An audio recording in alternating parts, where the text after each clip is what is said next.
Olá, meu nome é Silvia Lopes, eu sou produtora de eventos e esse é o nosso podcast Casamento e Comportamento. Nossa sala de bate-papos, onde a gente passa por vários temas e no final a gente sempre pede para que vocês se comportem, né? Independente da área.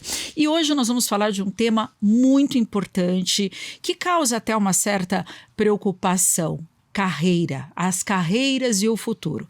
E eu não poderia ter melhores convidados. Eu tenho aqui comigo o Alexandre Weiler, diretor acadêmico da ESIC Internacional, e o Diego Godoy, Headhunter da Muda. Sejam muito bem-vindos. E antes de começarmos essa conversa a fundo, eu vou perder meu emprego para algum influencer, youtuber ou inteligência artificial? O que o futuro me diz sobre isso? Primeiro, obrigado pelo convite, prazer estar aqui. Eu vou responder essa pergunta. Eu fiz uma tarefa de casa ontem quando eu li essa pergunta.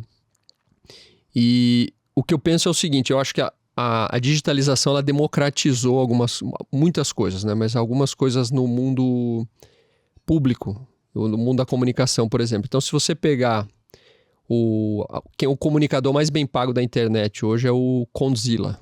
Ele ganha mais ou menos R$1 milhão por mês. Aí você pensa, nossa, R$1 milhão por mês é muita grana. Aí eu fui pesquisar quantos comunicadores de TV e rádio ganham. É muito mais do que o Condzilla. Por exemplo, Silvio Santos ganha R$10 milhões por mês. O segundo lugar é o Faustão e o Luciano Huck com 3,5 milhões, 4 milhões. Então, se você comparar a mídia tradicional ainda com a digital, ela é muito maior. Só que antigamente você não tinha essa mídia digital. Então, como ela democratizou, você começa a ver pessoas tão famosas quanto, tão presentes quanto no teu dia a dia. E como elas ganham muito dinheiro, você tem a falsa sensação de que elas vão te roubar o espaço. Mas, na verdade, ela está te dando um espaço que você não tinha, que não existia no mercado. Você não tinha um espaço de publicidade, por exemplo, no YouTube. O YouTube não existia. Então acho que a preocupação de que a inteligência ou que a digitalização, alguma coisa vai roubar o seu emprego, ela não é falsa, mas ela é uma ilusão, talvez. E que isso, os dois vão conviver. Claro que a TV e o rádio perderam espaço para as mídias digitais, né? Mas não deixaram de existir, né? Lembra daquela história? Não vai ter mais livraria, não vai ter mais livro. Nunca se vendeu tanto livro, exatamente, né? Gente, hoje é uma indústria extremamente ativa.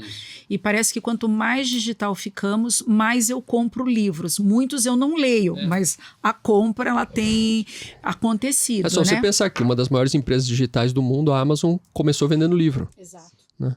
Isso é um paradoxo, né? Mas explica muita coisa, eu acho, no mundo digital. Então, não acredito que a gente vá ter todos os empregos roubados por robôs. Bom, a minha opinião sobre inteligência artificial eu sou otimista. Eu acho que a inteligência artificial veio para salvar a gente, sabe? Você acha que os atores de Hollywood que fizeram o manifesto, foi em julho, agora, né? Junho e julho, contra os salários baixos e uso, né, de inteligência artificial no filme, esse medo não procede. Isso vai ficar só nas cenas do Exterminador do Futuro. Não, eu acho que eu comparo, não sei se vocês já viram um recorte de jornal que volta e meia aparece na internet, que são os professores de matemática de Nova York protestando pelo uso da calculadora na década de 50. Não sei se já viram esse post. Sim, circulando. Então eu acho que é muito parecido com isso. Como a gente não sabe o efeito daquilo, a gente tem medo e por isso a gente protesta. Eu não acho que a inteligência artificial... eu tenho certeza que a inteligência artificial nunca vai substituir o homem. Tem uma frase, agora eu não lembro o nome dele, mas é um estudioso de robótica que ele fala: uma máquina sempre é mais poderosa que um homem, mas nada é mais poderoso do que um homem com uma máquina. Então a máquina sempre vai ganhar da gente, mas o homem com a máquina nunca vai perder para uma máquina sozinha. Então, eu acho que se a gente conseguir entender essa lógica do que o mundo chama de singularidade, que é a incorporação da tecnologia no nosso meio, que isso a gente está começando a viver agora, né? Não sei se vocês viram essa semana, o Mark Zuckerberg lançou o primeiro óculos Ray-Ban com inteligência artificial embutida, né? Então a gente está começando a viver agora as wearable technologies, né? Que são essas coisas que você vai vestir e nelas você vai ter a tecnologia. Eu vou comprar uma camisa que nessa camisa ela vai medir a temperatura e ela vai dizer para mim se vai chover, se não vai chover. Então eu acho que a gente vai se aliar à tecnologia e a inteligência artificial vai eliminar o trabalho. Por exemplo, no meu trabalho a gente já usa muito para resumir currículo, por exemplo. Você pega um currículo, coloca O ChatGPT, por exemplo, pede para ele te trazer um resumo, ele consegue te trazer um resumo perfeito. Ele é igual a um resumo feito pelo ser humano? Com certeza não.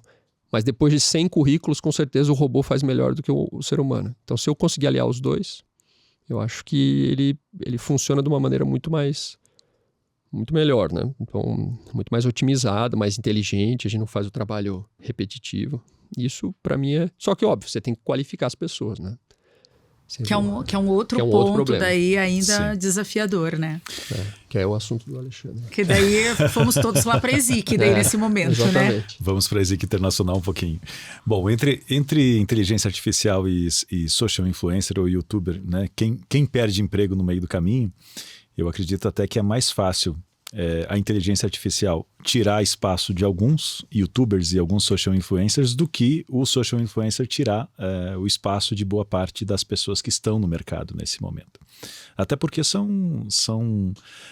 existe a diferença entre moda e tendência, né? Moda é aquilo que a gente chama de voo de galinha, né? Aquilo que sobe e não permanece durante muito tempo. Tendência é algo que é voo de águia, né? Decola e se mantém aí. Mas o que a gente pode perceber ao longo do tempo né? Essa discussão, né? A inteligência artificial, ela é mais uma ferramenta ou é uma moda ou ela é uma tendência e algo que realmente veio para ficar e algo que toma o lugar? O que a gente tem visto que ao longo do tempo é de que tudo que é manual e braçal foi sendo pouco a pouco sendo substituído, né? Caminho sem volta. É um caminho sem volta. Tudo que é manual e braçal, desde a Revolução Industrial, né? Mas mais recentemente, né? A Indústria 4.0. Né, a mecanização, a robotização.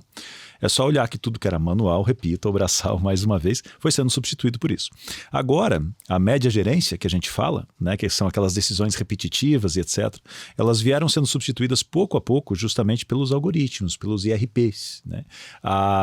Aquela pirâmide, né, de presidente, vice-presidente, superintendente, diretor, vice-diretor, líder de equipe, etc., ela foi achatando ao longo do tempo. E isso quem foi absorvendo foram rotinas, foram algoritmos, etc. Agora a inteligência artificial está começando a automatizar justamente também algumas decisões gerenciais que são repetitivas. Né? Então quem está em casa, a única coisa que tem que se perguntar é: o que eu faço é repetitivo? Né? Se é repetitivo, um algoritmo, inteligência artificial pode fazer. E ao longo do tempo também, sim, os cargos, os empregos, as funções, elas foram sendo substituídas por outras coisas. Mas pela primeira vez na história da humanidade a gente começa a falar de salário social. Pela primeira vez a gente começa a falar de uma forma mais direta, mais abrupta de redução de horas. Né? Você tem ali o Carlos Slim lá em 2015, dono da Claro, Embratel, AT&T e Companhia Limitada, né? Dizendo que nós deveríamos trabalhar apenas 3 ou 4 dias por semana. Nós temos aí Sergey Brin e Larry Page do Google dizendo que talvez 3 ou 4 horas por dia e não só 3 ou 4 dias por semana.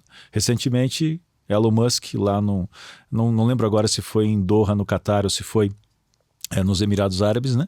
Falando justamente de, pela primeira vez, a necessidade de um salário social, porque talvez uma parte da mão de obra não seja absorvida mais necessariamente. Bom, vivemos num admirável mundo novo, e esse admirável entre aspas, né? Onde nós temos que questionar qual será o espaço. O que a gente sabe é que nós temos novas gerações aí, né? E gerações de todos os níveis. Mas temos uma geração no Brasil que começa a preocupar um pouco, que é a famosa geração nem, né? Que nem trabalha nem estuda. Ai, que ótima definição, nem trabalha nem estuda. Nem trabalha nem estuda. E quem são esses? Essa é uma geração aí que está entre 12 anos de idade, né, ou 15 anos de idade, indo até 25, 28. Porque quando a gente vai falar de geração Baby Boomer, XYZ, né, os norte-americanos têm uma classificação, os brasileiros têm uma um pouquinho mais serena ali no meio do caminho. Qual é a classificação aqui no Brasil? Aqui no Brasil ela tem quase 4 ou 5 anos de diferença para mais. Né? Tá.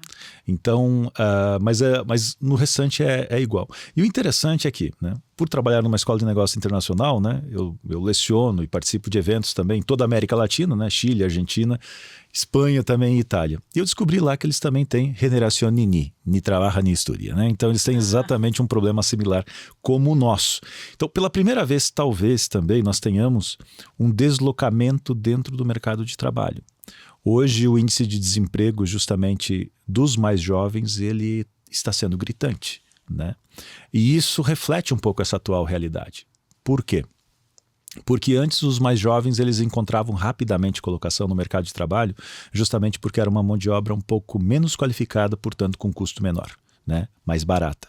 E quem chegava aos 40, 45, normalmente chegava a ser desligado das empresas porque se tornava uma mão de obra um pouco mais cara, né? A hora dessa pessoa se tornava mais cara.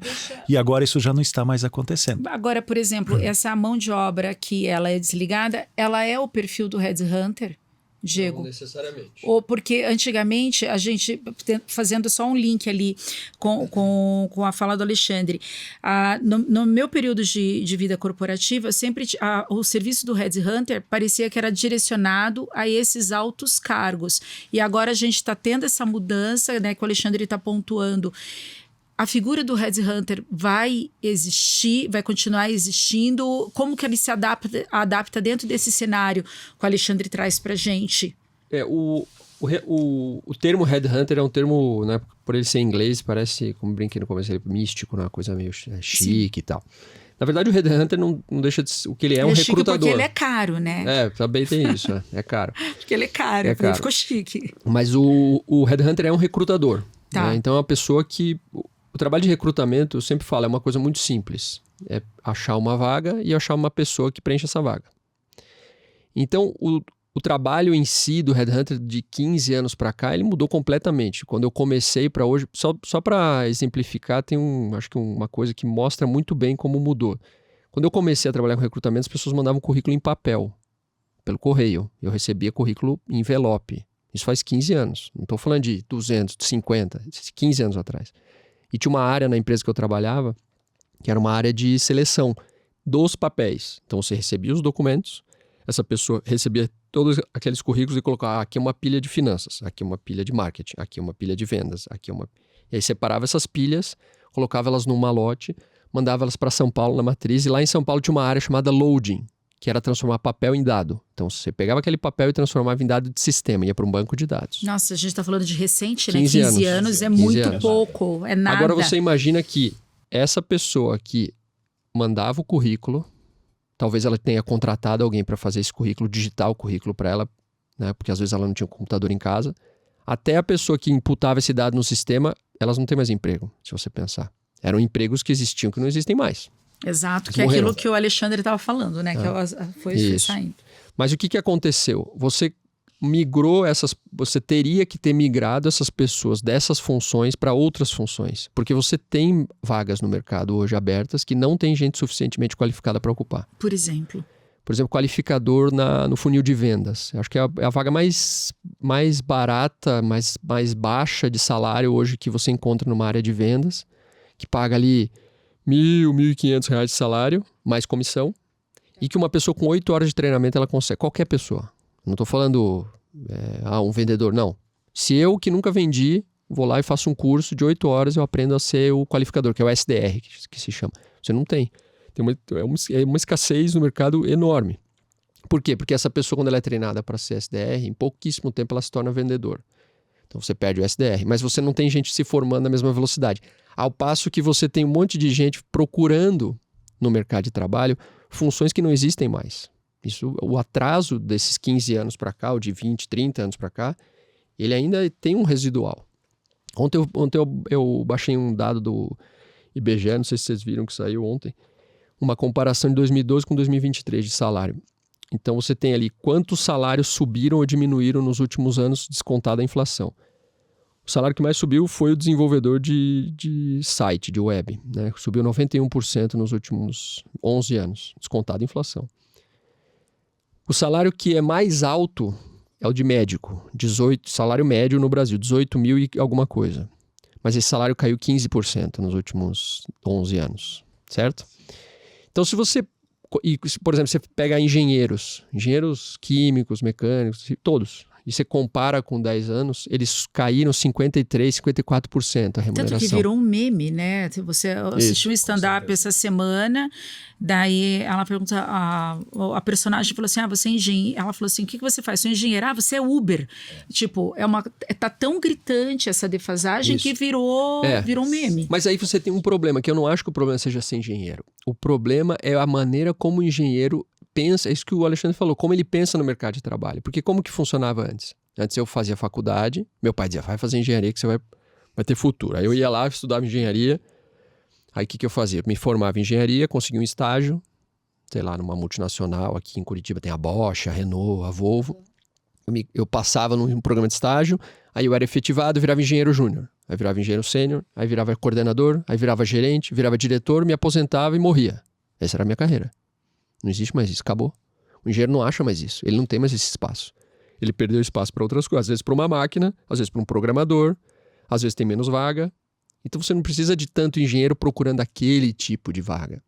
Só que você tem demanda por pessoas com conhecimento. Porque olha que dado interessante. Nesse mesmo pesquisa do IBGE, o salário que mais paga e mais subiu, que é o que tem as duas frentes em alta, é matemático, estatístico e atuário. Ou seja, são pessoas da área de exatas. Ou seja, um cara que fez engenharia, ele poderia ter feito matemática. Às vezes é muito mais fácil a faculdade do que a faculdade de engenharia. E o salário médio de um matemático, isso eu fiquei impressionado, R$16.500. Mas é por conta dessa necessidade de dados que a gente tem hoje. Exatamente, tratamento de dados. Só isso justifica ter essa necessidade, Sim. porque hoje parece que todo mundo busca por dados. Essa é a nova escada da carreira de Data Science e Machine Learning e inteligência de mercado. Vamos colocar dessa maneira, inteligência competitiva e até mesmo inteligência artificial, né? Então, justamente o profissional que é o mais qualificado para avançar tanto na carreira técnica quanto na carreira de liderança, né? Porque as empresas têm um novo C-level que a gente fala, né? O C-level é aquele head, né? Aquele quem está indo. Tinha o CFO, que cuidava da parte financeira. Isso, exatamente. Agora tem o CAO, né? Que é justamente a pessoa que é o líder, né? Que é o líder que está ali muito próximo do CEO, né? Na parte de data science, na parte de liderança. E aí as pessoas da parte de exatas, da parte de estatística, estão buscando físicos, inclusive, para atuar nessa área, né? E a parte de dados é o novo grande desafio das empresas, porque se percebe que é o novo petróleo, é o novo ouro que está por trás disso. E a gente percebe justamente isso que o Diego está falando é muito verdadeiro, né? A regra sempre foi muito simples dentro do mercado. Você precisa ter empresas, e a missão de uma empresa é justamente gerar lucro. Ela gera lucro vendendo produtos e serviços para um ente chamado mercado, e a leitura constante e a resposta para esse mercado com produtos e serviços se chama estratégia. Curiosamente, o mercado é formado por pessoas, a empresa é formada por pessoas e a estratégia é elaborada e implementada por pessoas. Então disso se deriva a importância das pessoas. Porém, entrou uma coisa gritante, que é que esse mercado está em constante mudança e constante aceleração. Isso demanda inovação. E aí, às vezes, né, as pessoas olham para si próprias e olham no espelho e dizem o seguinte: eu sou pessoa, logo sou importante. Aí, por isso que começa a acontecer o gap.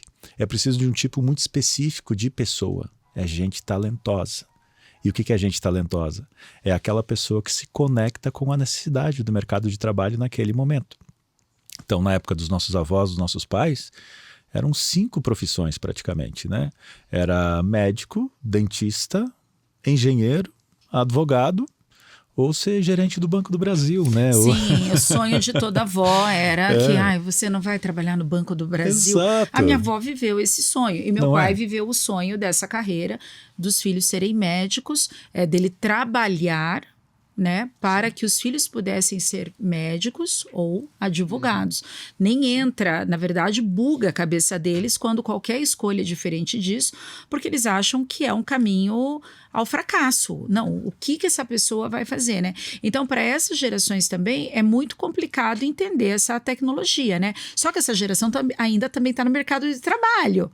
Muitos estão. E daí, como que a gente ajusta isso daí? Essa geração, acho que ela está aí e ela está gerando pressão nas outras gerações, né? Ainda existe esse anseio e essa busca, né, por essas carreiras tradicionais.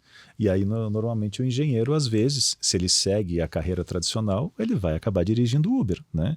O advogado hoje que está se formando, e mesmo passando na OAB, ele está enfrentando uma concorrência de oferta e demanda gigantesca.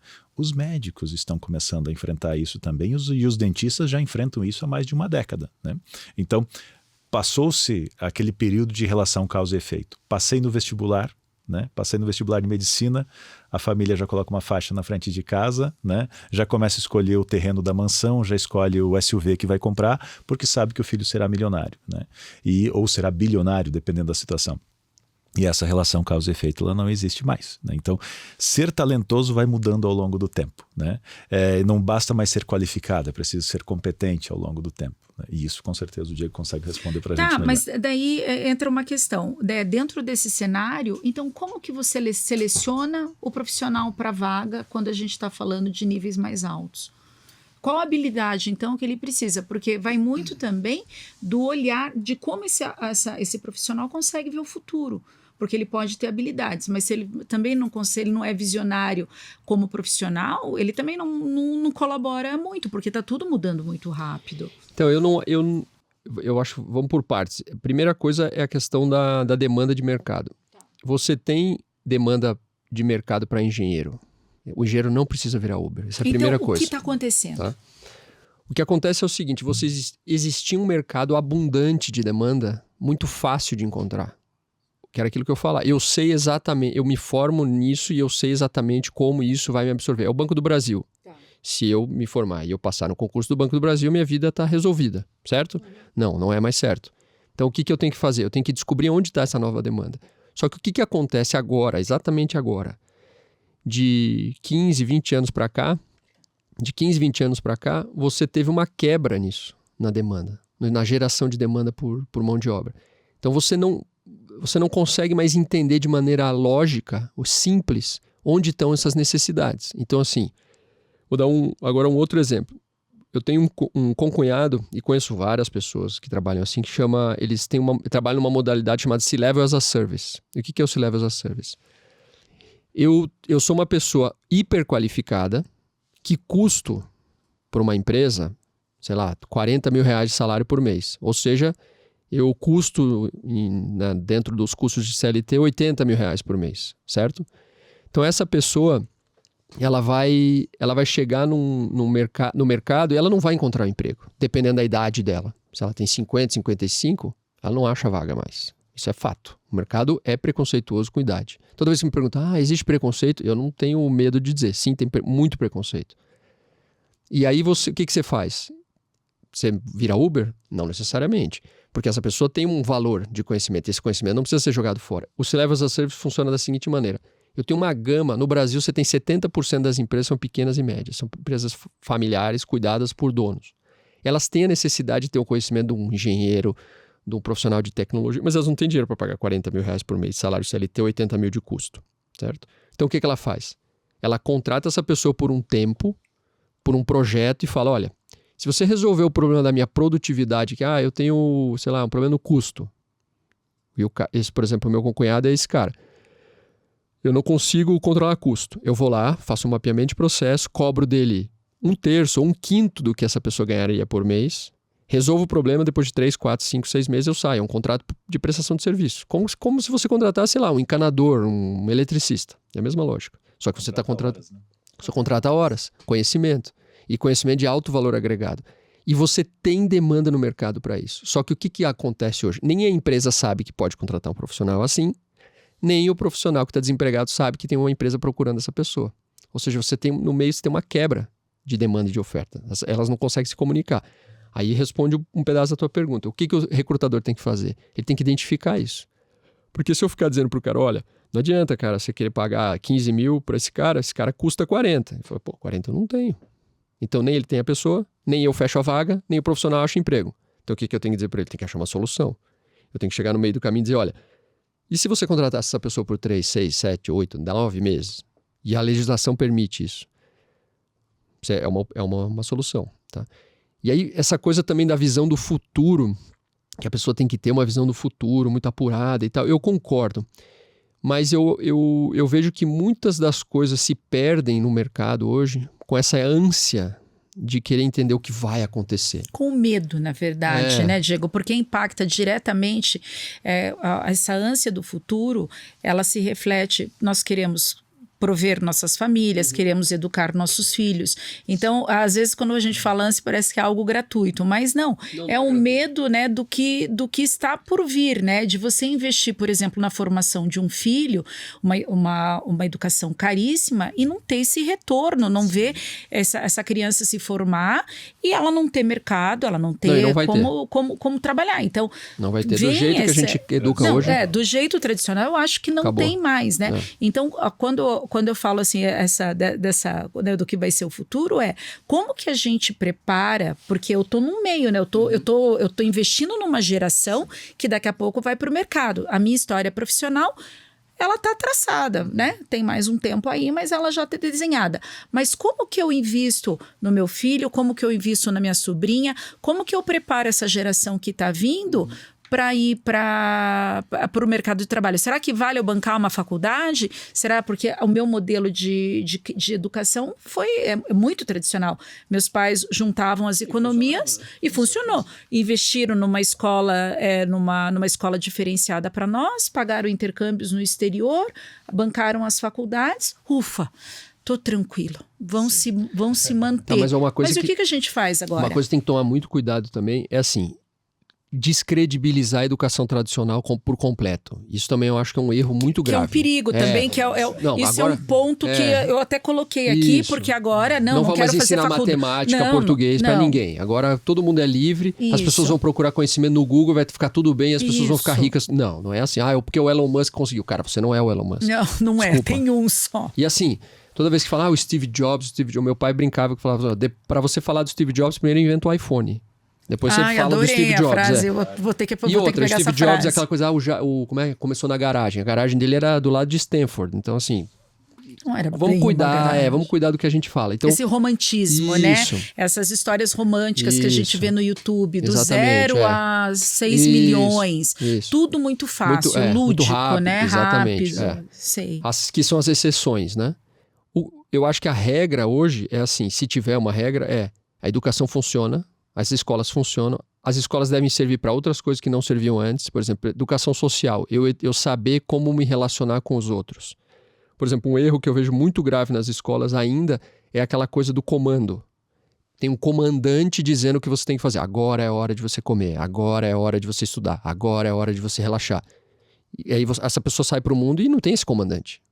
Porque antes tinha um comandante, hoje não tem mais. Hoje o mundo fala para você, e aí, o que você quer fazer agora? Você quer comer? Você quer estudar? O que você quer fazer? O mundo te dá essa liberdade. E se você não tem comando, que é essa coisa do passado, que fala um pouco daquilo que o Alexandre falou, das horas trabalhadas. Se num mundo que 5 dias da semana é trabalho e 2 é descanso, a minha vida é trabalho. Se num mundo que 3 dias da semana são trabalho e 4 são descanso, a minha vida não é mais trabalho. E aí, o que eu faço com a minha vida? Para que eu tô vivo? Para que eu sirvo? É uma discussão. Aí tem renda universal. Tem, a renda mínima, né, que chama, né? Alguns chamam de renda mínima, outros chamam de universal. Isso, que é o salário social, etc. Isso. E aí, como que você faz? Né? Como é a vida? O que é? Eu volta e meia vejo isso em sala de entrevista, assim, que tem pessoas que ficam rodando a vida inteira em torno da questão financeira, porque sabem que o momento que resolverem isso, elas vão olhar para a vida delas e vão dizer, caramba, o que eu sou além do meu trabalho? E agora? Eu vou ter que lidar com problemas tipo a minha relação com meus pais, com meus filhos, com a minha família, com a minha vida, com a minha saúde. E agora? Não é à toa que você vê tanto CEO, tanto diretor virando atleta. Sim. Né? Mas é o anseio dessas gerações, né? Quando você olha todas as gerações, a silenciosa, a baby boomer, a X, a Y, tá no topo, continua saudável, né? No final das contas. Depois vem as outras coisas. Mas eu só queria retomar um pouco isso que o Diego estava trazendo pra gente, a questão do serviço, né? Vivemos na era onde não é mais produto. Você tem que retomar os que não trabalham e não estudam também. Eu não esqueci, tá? Era só para poder fazer o gancho. Com certeza. Mas a questão é cada vez mais, né?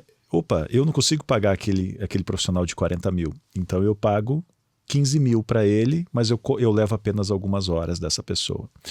E isso é tão verdadeiro que o Diego fala, que a gente está percebendo isso na escola de negócios. O que nós temos recebido de médicos, dentistas, engenheiros, todas as outras profissões, nutricionistas e etc., vindo fazer MBA. Por quê? Porque eles estão descobrindo que eles precisam montar a própria empresa para poder vender essas horas e vender esses serviços. E é uma tendência de mercado. Hoje em dia você tem uma empresa chamada NetJets, uma empresa chamada L Solutions, onde você é dono de 1/10, 2/10 de um helicóptero, você é dono de 4/10 de um jato executivo. Por quê? Porque você não precisa mais daquilo o tempo todo. Agora, você é um profissional e quer se colocar no mercado, né? E às vezes você tem muita experiência e talvez o mercado não tem mais demanda para isso. Uma transnacional consegue pagar as suas 40 horas semanais, suas 44 horas semanais, mas talvez uma de médio porte não mais. E talvez a transnacional não precise mais de tantos quantos existem no mercado. E aí é aquilo que a gente ouvia há 10, 15 anos atrás, que no futuro teremos cada vez menos emprego e mais trabalho, é uma tendência, né? A sua graduação não te leva mais até a sua aposentadoria, né? E isso é uma tendência. E do outro lado também uma outra discussão que foi levantada, né? Opa, o famoso empreendedorismo de palco. Eu fico bilionário aos 18, 20 anos de idade, né? Isso não existe. Não, até existe, mas são exceções. Exceções. A exceção, você não tem como basear uma vida na exceção, né? Você precisa de um direcional. Isso é mais raro do que você ser atingido por um relâmpago. Só que afeta, né? Afeta porque ele tem um peso. A forma de pensar. A forma de pensar. Primeiro que você sempre está se desqualificando. Por que eu não consegui fazer esses 6 milhões em uma semana e ele conseguiu tão fácil? Né? Então ele te afeta psicologicamente, daí te afeta no sentido, né? Você começa a produzir, uma necessidade de produzir, que chega uma hora que você espana, você não suporta fisicamente. Isso é o idealismo, né? Não suporta, mas se vende, né? É uma ideia que se vende. Semana retrasada eu vi o famoso Cortella falando de um diálogo que ele teve com o filho dele, que exatamente nessa direção, né? Ele dizia o seguinte, o meu filho chegou e falou para mim, olha, o Zuckerberg ficou bilionário, o Steve Jobs, o Elon Musk, o Sergey Brin, eles ficaram bilionários. E eles não terminaram a faculdade deles. Ele falou, olha, para começar, o Sergey Brin e o Larry Page, sim, terminaram, inclusive o Google é a tese de doutorado deles, né? Mas os outros desistiram sim, só que desistiram de onde? De Harvard e de Stanford. Então ele fez o seguinte acordo com o filho dele. Faz o seguinte, entra em Harvard, fica um ano, né? E aí desiste, né? E aí sim você começa a perceber a diferença, né? Porque um ano em Harvard significa um doutorado às vezes de uma escola mediana ou medíocre. Aí mora a diferença. Né? Não, você pode desistir desde que seja Harvard. Entendeu? E quando a gente olha para o mercado, né? Mesmo nas áreas de tecnologia, né? Os gestores dessas áreas têm 45, 50 anos. Né? O desenvolvedor, ele é novo, né? Mas o gestor, ele tem 45, 50, 55. Você pega o presidente do conselho da Alphabet lá do Google, que é o John Hennessy, o cara tem 80 anos. Exatamente.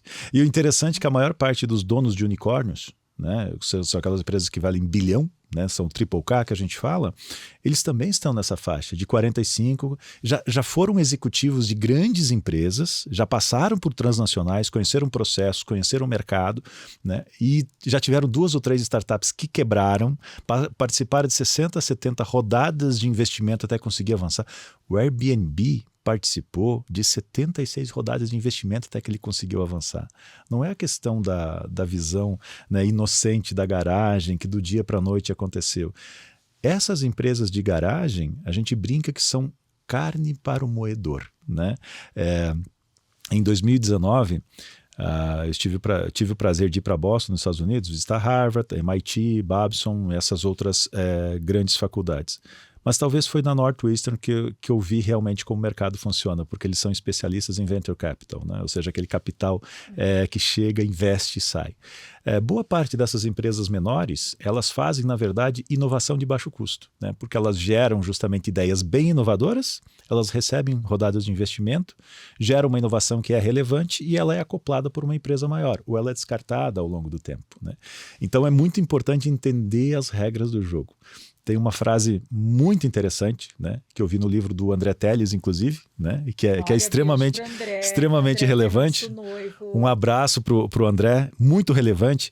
A frase dizia no livro o seguinte, né, não compita em jogos que você não conhece ou não conheça todas as regras, ainda que você veja outras pessoas físicas ou jurídicas ganhando muito dinheiro com isso. Ou seja, conheça as regras do jogo antes de entrar, né? Porque senão você passa por sérios problemas. E não se leve por coisas inocentes ao longo do caminho. Isso vale para negócios, isso vale para carreira, isso vale para trajetória profissional. Para a vida isso, né? Para tudo, não só para os negócios, mas como para a vida. E também, eu acho que esse pensamento, ele vai contra uma ordem natural da vida, que tudo precisa de maturação.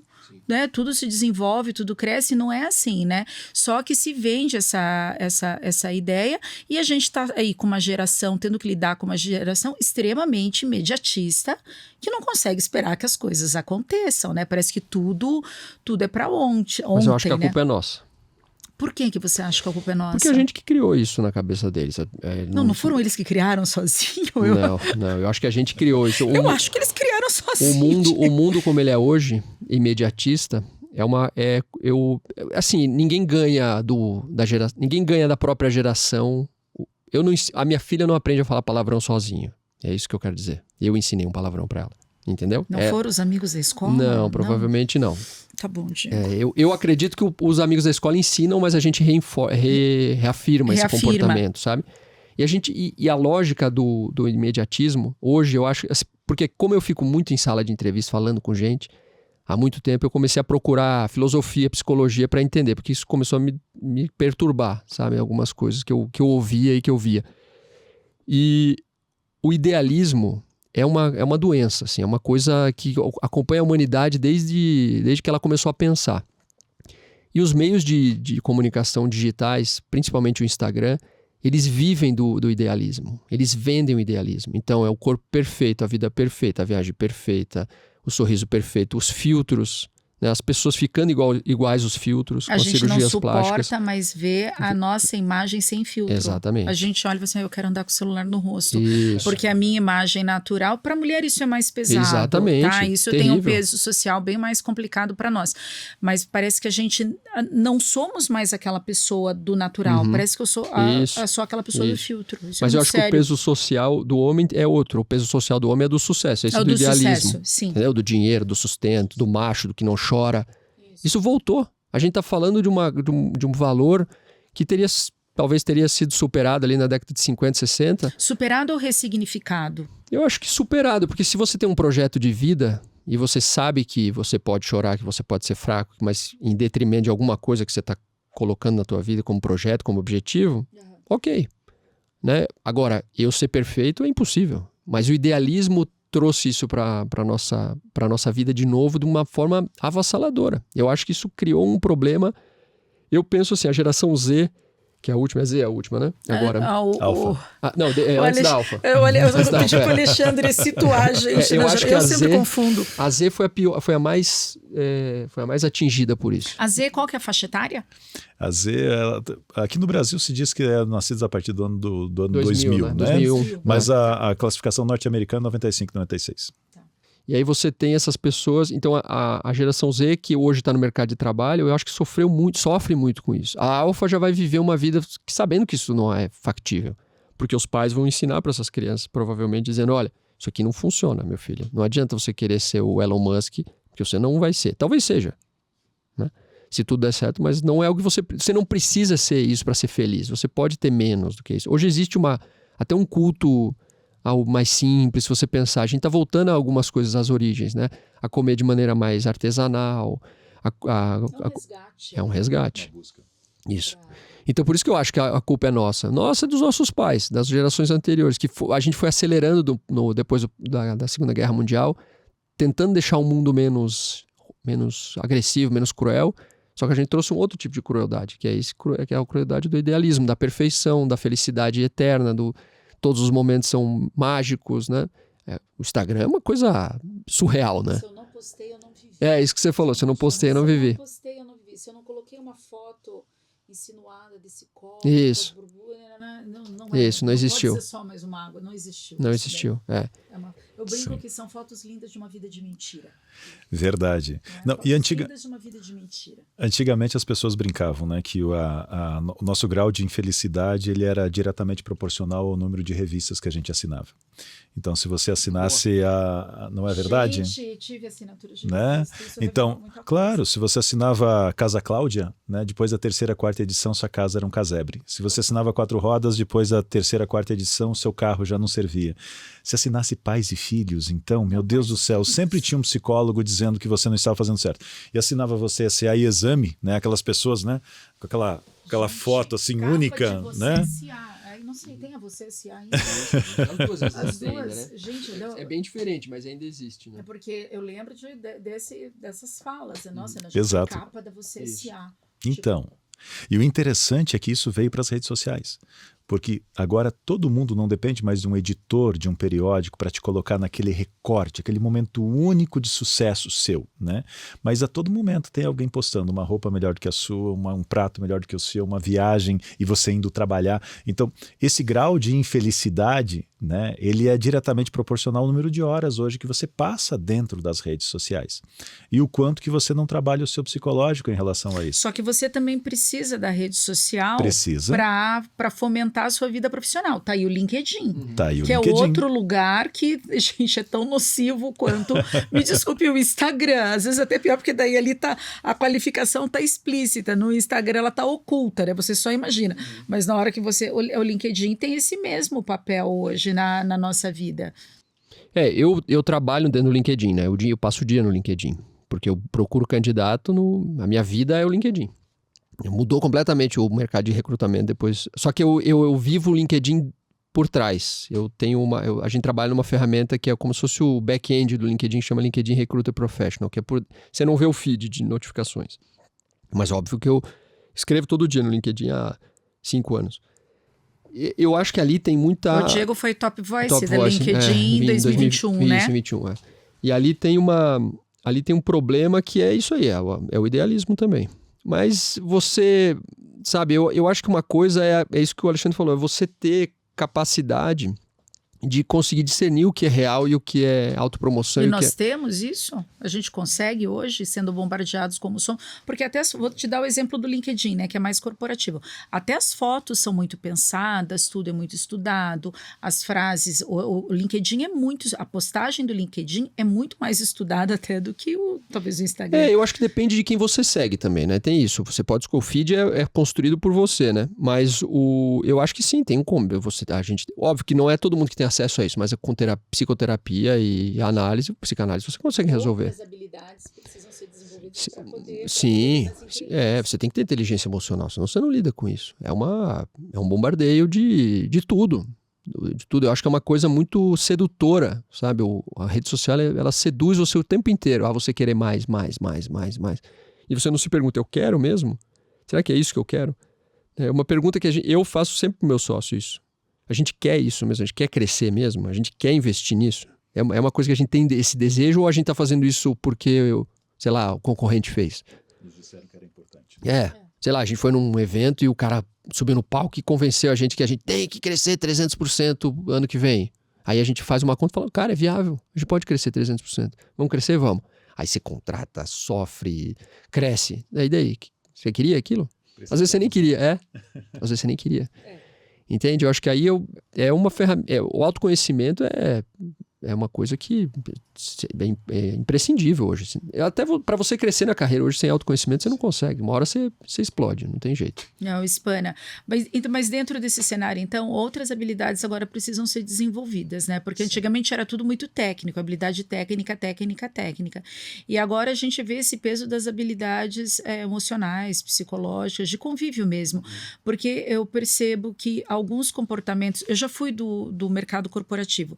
Alguns comportamentos eram aceitáveis que hoje não são mais. Por exemplo, um gestor que grita, autoritário, sem a capacidade efetiva, né, de gestão, hoje provavelmente ele faria sentido anos atrás e você falaria ainda no final, uau, né, o cara é sensacional. E hoje, se alguém tiver um comportamento desse dentro de uma estrutura corporativa de gestão de empresa, enfim, você olha e fala assim, é um idiota, né, não controla a própria fúria, né, um imbecil esse homem aí, né, né? Que não tem domínio de si próprio. Então, como que a gente prepara? O que a gente faz, então, agora? Na verdade, não é só preparar, né? Porque eu também estou no mercado de trabalho ainda e eu também tenho que produzir. Só que eu venho de outro modelo de gestão e de habilidades. E agora eu também tenho que ressignificar, reaprender. E eu tenho um filho com 18 que eu preciso investir na formação. Como que a gente resolve essa equação? Bom. Daí vocês me mandam a nota da consultoria, né, para o financeiro. Meu financeiro está ali. E depois tá aí. A Glaucia depois ela manda a nota fiscal, né, da consultoria. Bom, eu acho que eu dou uma resposta do ponto de vista de escola de negócios e depois o Diego nos fala do outro lado da parte do headhunter, né? Do recrutador. Mas eu tenho percebido sim que as habilidades e as competências elas vão mudando ao longo do tempo e algumas vão se exacerbando. Especialmente aquela que o Einstein falava, né? Quanto mais evolui a tecnologia, mais importante o ser humano, né? Aquilo que o Jung dizia, né? Conheça todas as técnicas, domine todas as métricas, mas ao tocar outra alma humana, seja apenas outra alma humana, né? Então, as habilidades, as hard skills, as competências técnicas, elas continuam importantes. Você precisa saber fazer bem o seu trabalho. Mas quanto mais você cresce dentro da cadeia alimentar do mundo corporativo, mais importantes são as suas soft skills, né? Ou seja, as suas habilidades de relacionamento interpessoal, liderança, negociação, gestão de equipes e etc. E isso passa a ser muito importante. E o que a gente tem visto, né?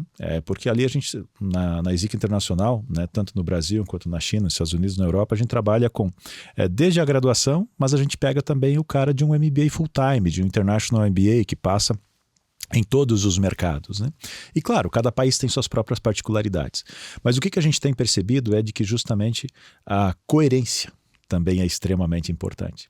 A gente tem visto da parte dos nossos alunos, né, que normalmente tendem a crescer dentro do mercado. Quando a gente fala de alunos, estamos falando também de pessoas de 40, 50 anos e hoje temos alunos de 70 anos, né, que estão sendo recrutados novamente para uma posição de direção porque não se encontrou isso em outras gerações.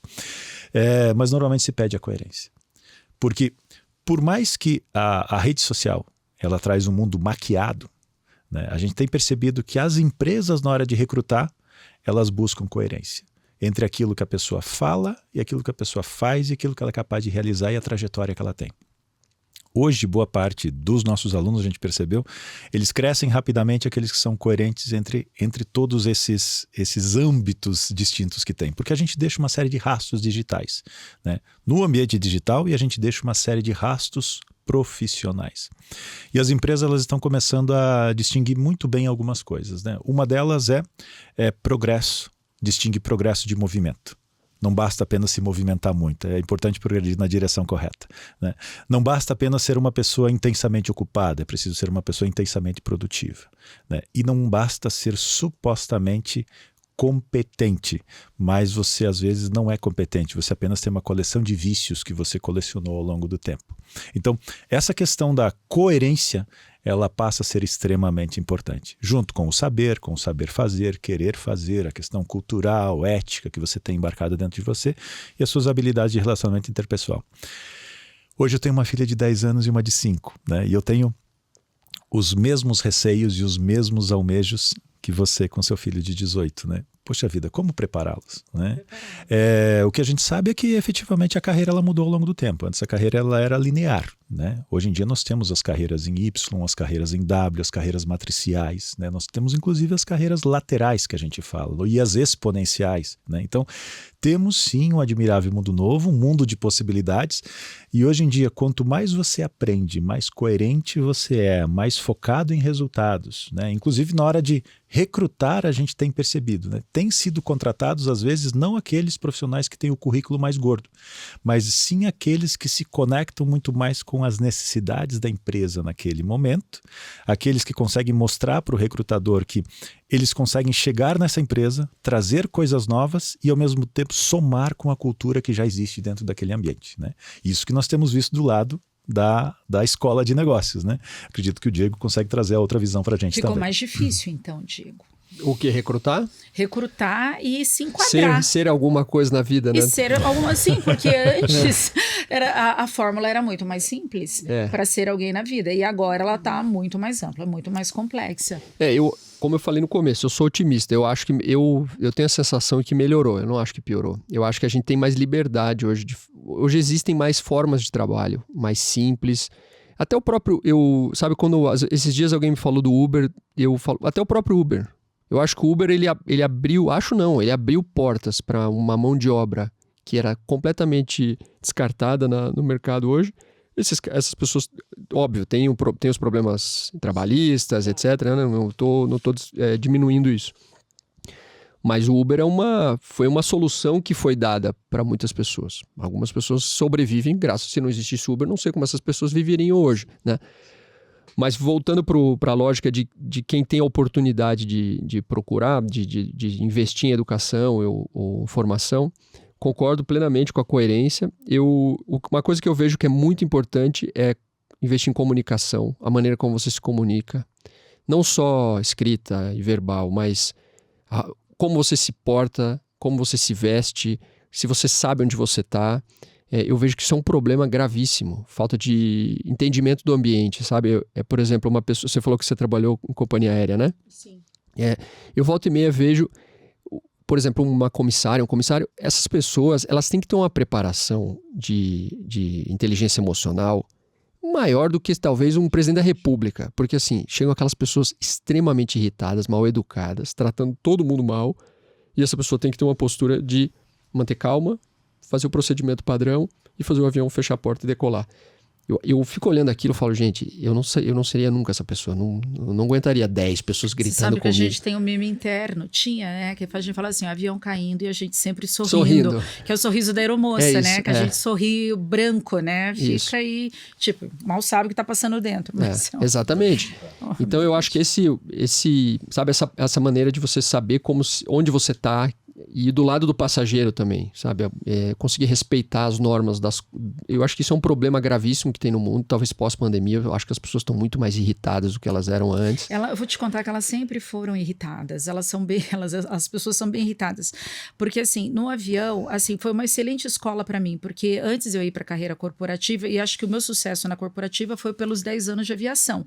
Porque a aviação, ela te doma. Eu brinco assim, todo mundo deveria, um tempo da vida, ser garçom ou trabalhar dentro do avião. O do avião tem um agravante, porque as pessoas têm medo, né? E tem um ambiente ali desconhecido, fora do controle.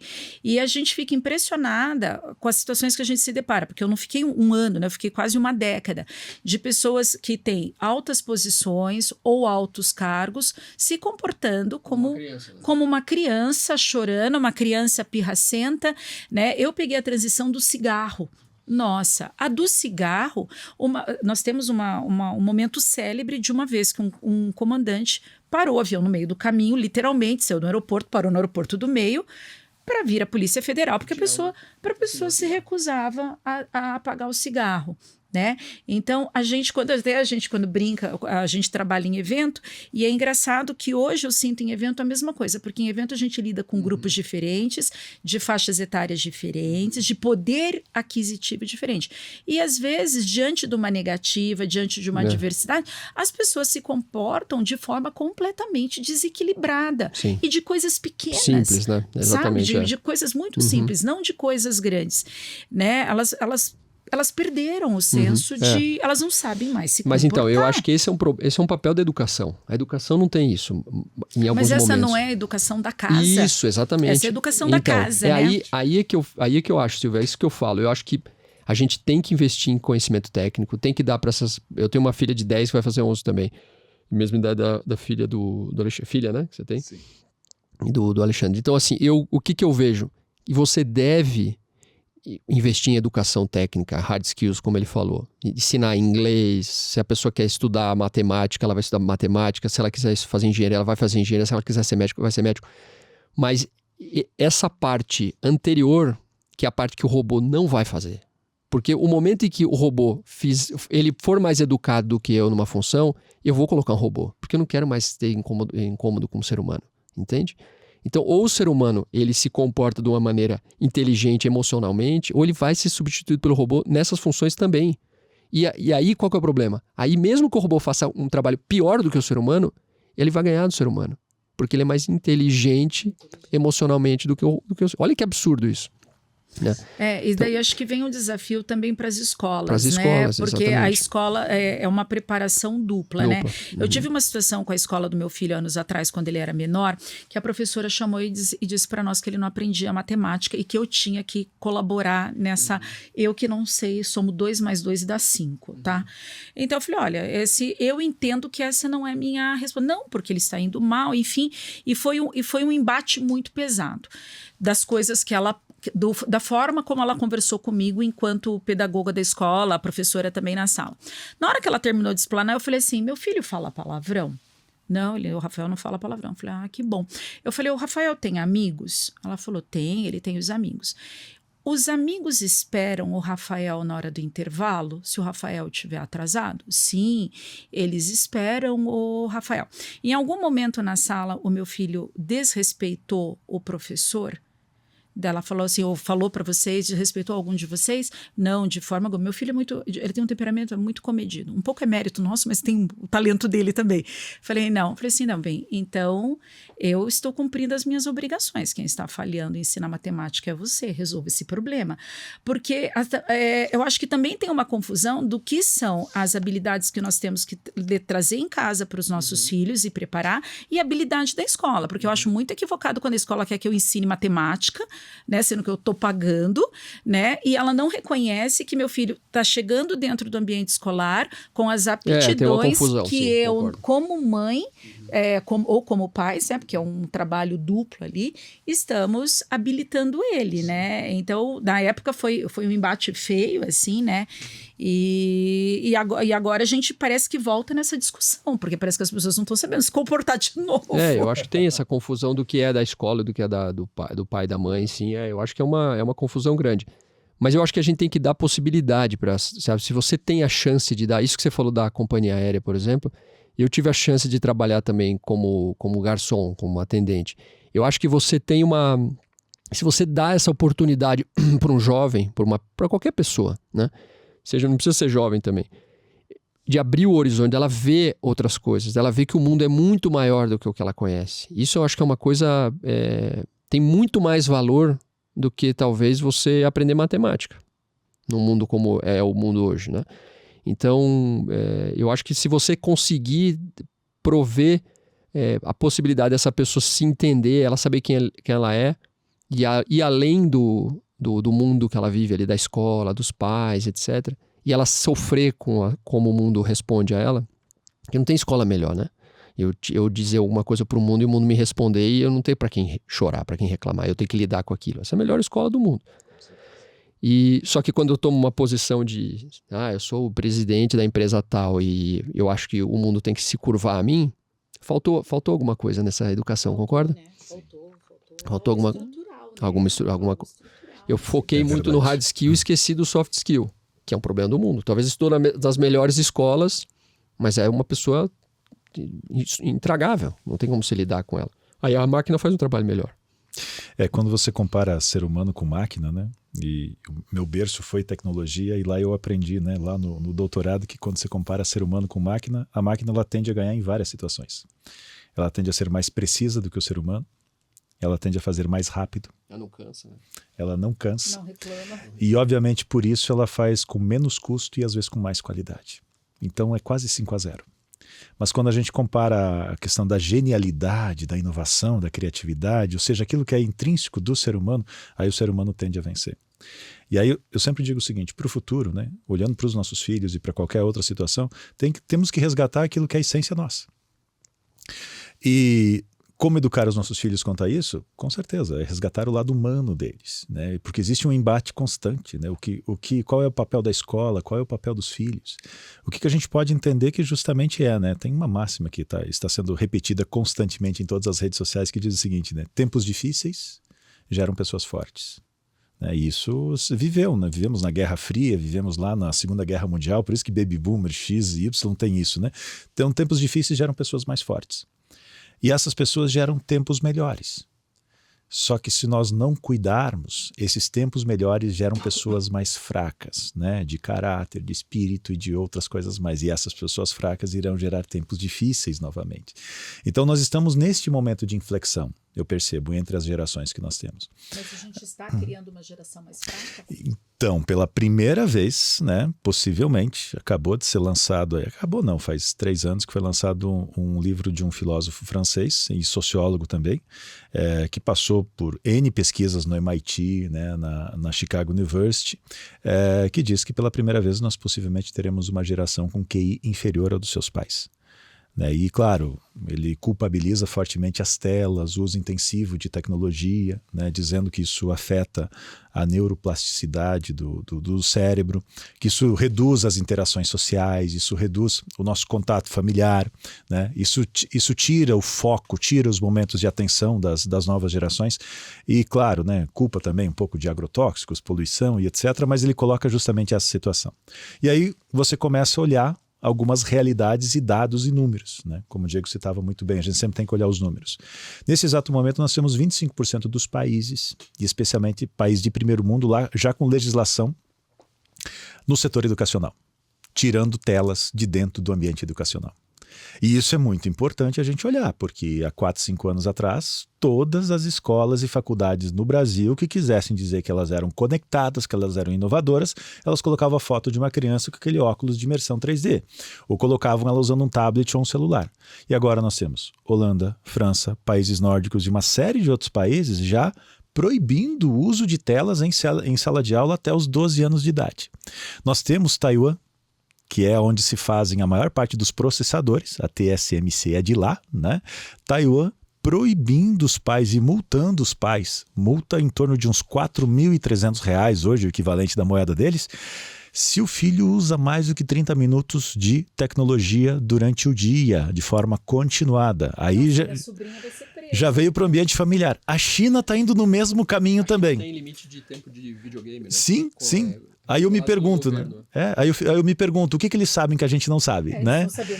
Então a gente tem que começar a pensar sobre isso. E daí, por um outro lado, agora, nesse exato momento, nós temos os Estados Unidos já trazendo para dentro do currículo o uso de inteligência artificial, chat GPT e etc. Então, repito, estamos num momento de inflexão, estamos num momento onde nós precisamos assumir o protagonismo do que está acontecendo. Eu costumo dividir as pessoas e os profissionais do mercado em 3 tipos, né? Aqueles que fazem acontecer, os que olham acontecer e os que perguntam o que foi que aconteceu. A gente precisa ser justamente o primeiro tipo, né? Aquele que participa do processo. Porque senão, para algum lugar a gente sempre vai, né? Talvez nem sempre é aquele que a gente deseja. Eu sempre brinco também que eu deixo a vida me levar, a vida leva eu, só enriqueceu o Zeca Pagodinho. Ele não resolve a nossa vida. A gente vai para algum lugar, mas não é onde a gente quer, né? E eu acredito piamente, né, que espaços como este daqui, né, onde a gente está discutindo, né, casamento, comportamento, família, futuro, eles precisam acontecer. Porque estamos, repito, num momento de inflexão. Aquele momento onde nós temos a chance de resgatar uma nova geração e continuar um mundo melhor do que os dos nossos pais. Nós temos que assumir que esse mundo de hoje ele é melhor do que o dos nossos pais. Hoje nós temos mais conforto, mais segurança, acesso à informação, medicina do que um rei tinha na Idade Média. Né? Nós temos mais recursos do que um rei tinha na Idade Média. Nossa vida é melhor do que um nobre na Idade Média. Então, vivemos num mundo melhor. Mas nós precisamos justamente assumir um pouco mais as rédeas do ponto de vista de economia, do ponto de vista de relacionamento interpessoal, porque essa questão da exacerbação, né, da fragilidade dos relacionamentos e do comportamento, às vezes um pouco crítico, né, que se exacerbou pós-pandemia, a gente está sentindo isso mais fortemente. Isso é uma realidade. Fez a gente parar, né? É uma realidade. Diego, para a gente encerrar, eu queria que você falasse um pouco desse programa de recolocação de refugiados. Ah, legal. Então, isso aí é uma coisa que nasceu por acaso. Eu um dia estava no meu escritório, bateu na porta uma senhora do meu prédio, me entregou um currículo, ela falou, isso foi antes da pandemia, né? O meu vizinho, eu moro numa chácara, na chácara vizinha tem um vizinho que tá recebendo uns refugiados da Venezuela, e esse rapaz aqui tá procurando emprego, queria saber se você pode ajudar. Me falaram que você trabalha com vagas e tal. Eu falei, tá bom. Ela me deu o currículo e eu liguei para ele. Fiz uma ligação, peguei o número e liguei. E ele não falava português, 0. E por sorte eu falo espanhol. Aí eu falei com ele e eu falei, o que você está fazendo? Eu estou trabalhando como empacotador de supermercado. No supermercado, ele morava na Fazenda Rio Grande, empacotador de supermercado. que você fazia na Venezuela? Eu vi que ele era formado em Direito.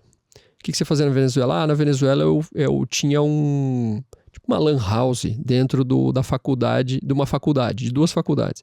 Falei, então você entende de suporte, de ligar computador, puxar cabo, analista de suporte. Sim, perfeito, é isso. Falei, então eu posso te indicar para uma empresa como analista de suporte. Sim. Eu peguei o currículo dele, mexi, mandei para um cliente meu, o cara foi contratado isso há uma semana. Eu pensei, putz, se a gente conseguir fazer isso com alguns, né, com os refugiados, isso vai funcionar.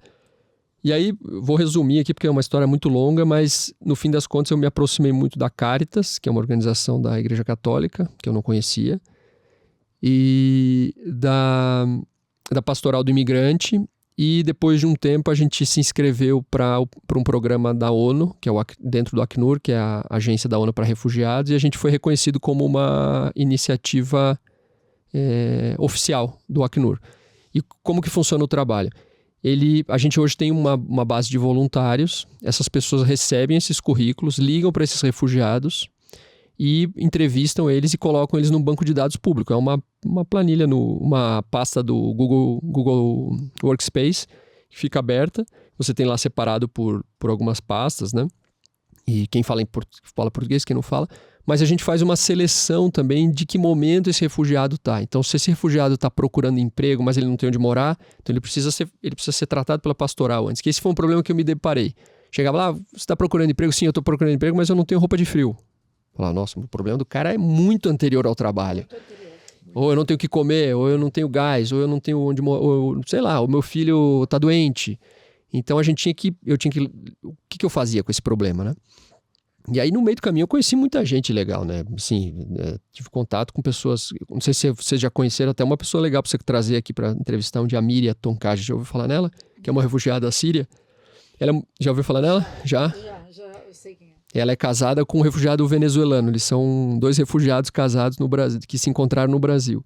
E ela trouxe a família inteira dela, são 14 pessoas da Síria. E ela que me aproximou, na verdade, da Caritas e tal. Então, assim, existe uma comunidade em torno do acolhimento de refugiados no Brasil, no mundo, que é um trabalho silencioso que ninguém vê, que me impressionou, assim, eu fiquei impressionado com isso.